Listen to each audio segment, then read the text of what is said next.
पाकिस्तान और इंडिया के बीच में अगर कोई आप कंपैरिजन करें, डेफिनेटली बनता तो नहीं है, अब नहीं लेकिन बनती, क्योंकि सॉरी। आपका थोड़ा सा इंटरेक्शन रहा है स्टूडेंट्स के साथ या जो आपके कुलीग हैं साथ, आपको क्या लगता है कि लेवल जो हमारा डिफरेंट हुआ है, ठीक है, एक तो तरक्की हुई, बाकी सारी चीज़ें, उसके अलावा रिसोर्सेज में जो लेवल डिफरेंट हुआ है हमारा और उनका, वो कहाँ पे हुआ है?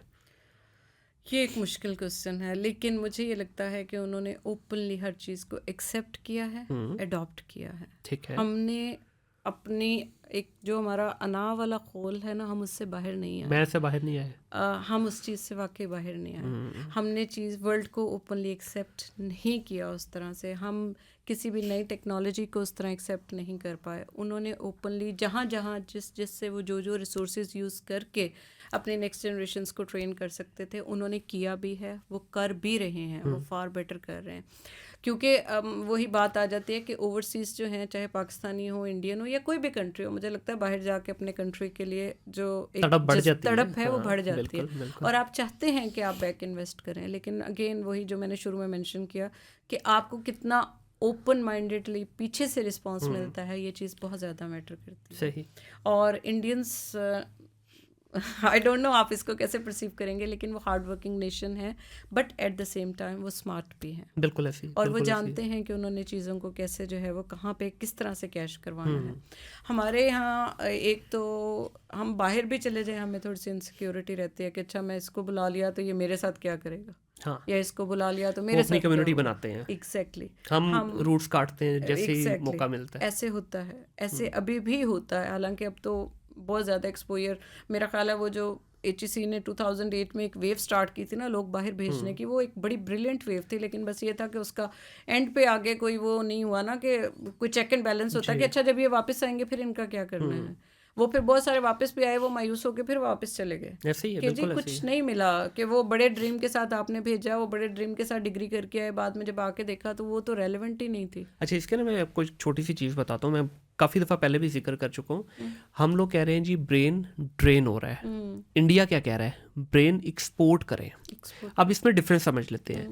देखिए, ब्रेन ड्रेन का मतलब है कि जिस दिन बच्चा पाकिस्तान की हदूद से बाहर, टाटा बाय बाय, बिल्कुल आपके पास कोई उसका रिकॉर्ड नहीं है, आपको नहीं पता वहाँ वो किस लेवल पे काम कर रहा है, कितनी इनकम है, क्या जॉब है, क्या स्किल लेवल है, क्या वो स्ट्रगल कर रहा है या वो एक बहुत ही अच्छे लेवल पे पहुँच चुका है। वेयर एज जब हम बात करते हैं ब्रेन एक्सपोर्ट की, तो दैट मीन्स कि वो पीछे रूट्स के साथ कनेक्टेड है। उनको ये भी पता है इंडिया के डेटाबेस में कि कौन सा उनका बच्चा किस कंपनी में लगा हुआ है, किस प्रोफाइल पे गया था, 5 साल बाद वो किस प्रोफाइल पे पहुंचा, उसकी इनकम कितनी है। इवन उनके ऊपर हमारे तो जितने ओवरसीज पाकिस्तानी, इन पे कोई कंपल्शन नहीं है ना उस तरह से उसकी फाइलिंग, टैक्स फाइलिंग की।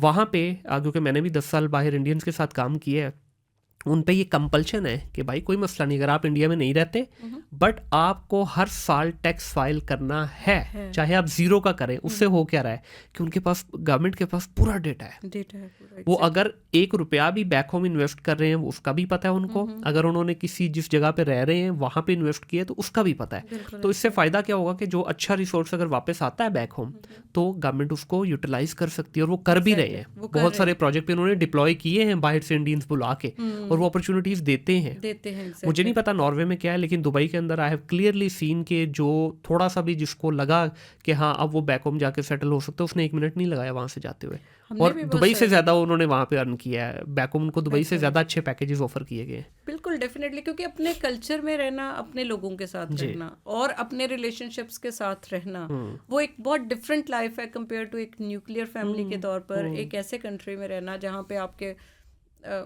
कल्चरल मिंगलिंग आप 100% नहीं हो सकती, कि ब्रॉट अप डिफरेंट है, वे ऑफ लिविंग डिफरेंट है, वे ऑफ थिंकिंग डिफरेंट है। लेकिन वहाँ से आप चीज़ें सीख के आते हैं, आप वापस आके अगर आपको अपॉर्चुनिटीज़ मिलती हैं, तो मेरा नहीं ख्याल कि बहुत सारे ओवरसीज इस चीज़ को डिस्करेज करेंगे कि जी क्यों हमें। मेरा ख्याल है इमरान खान के टाइम में जब भी थोड़ा सा एक विंडो ओपन हुई उनके लिए, तो आपने देखा कि वो रिस्पांस बहुत ज़्यादा है, आपकी एक्सपेक्टेशन से कहीं ज़्यादा है। ये चांस तो मिले, हम करें तो सही, हमें ये श्योरिटी तो मिले कि जो हम भेज रहे हैं वो सिस्टम को जो है वो बेटर करने के लिए यूज़ होगा, और सिस्टम हमें जो है वो बाद में अपॉर्चुनिटीज़ हमें नहीं तो हमारे आने वाले बच्चों को, हमारी आने वाली जनरेशन्स को देगा। क्योंकि वहाँ पे रह के डेफिनेट ठीक है, मैं नॉर्वेजियन हूँ, मेरे बच्चे आगे नॉर्वेजियन हैं, लेकिन वो एंड तक पाकिस्तानी ही समझे जाते हैं, वो पाकिस्तानी ही रहेंगे। बिल्कुल ठीक ऐसे है, ही तो है। उसमें ये है कि हम अलग दिखते हैं, हम अलग दिखते रहेंगे। मुझे नहीं पता कितनी जनरेशंस के बाद हो सकता है वैसे ही हो जाए, लेकिन एटलीस्ट अगली 2-3 जनरेशंस में तो ऐसा नहीं होगा। ऐसे या ही है, जो बिल्कुल। लोग वहाँ पे सेटल्ड हैं उनको मैं देख रही हूँ, वो अभी भी डिस्टिंक्ट, आपको पता लगता है कि ये पाकिस्तानी है। वो इस तरह नहीं है कि वो आप जाएंगे और आप एक जेल की तरह उसके अंदर सारा कुछ हाँ। कटर मटर हो जाएगा और वो मिक्स हो जाएगा। आपकी जो आइडेंटिटी है, आप उसको मेंटेन करने के लिए जितनी स्ट्रगल वहाँ पे करनी पड़ती है, मेरा ख्याल है यहाँ पे वो चीज़ आप इमेजिन भी नहीं कर सकते कि बिल्कुल वहाँ ऐसे पे ही है। किस तरह